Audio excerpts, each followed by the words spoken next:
peanut butter skillet surprise. It's a quick and easy skillet meal. Let's try it. Let's cook up some ground beef. I'm going to cook it with a chopped onion and a tablespoon of garlic. Grab a bowl. We need to make a sauce. 1/4 cup of ketchup, 2 tablespoons of soy sauce, a tablespoon of brown sugar, 1/2 teaspoon of ground ginger, 1/4 teaspoon of cayenne, 1/2 cup of beef broth, and a 1/2 cup of creamy peanut butter. And we whisk that together. Stir in that peanut butter mixture until the peanut butter is all melted. Allow it to simmer for 5 minutes. It can be served on rice or noodles. Peanut butter skillet surprise.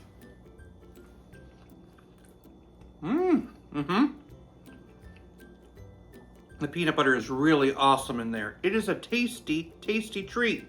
I think that would make an amazing sloppy joe mix. Maybe add a little bit more Asian spice and you can have a nice Thai sloppy joe. I like it. I'll give it a 7.5 out of 10. Don't ever throw your false teeth at your vehicle. You might dent your car.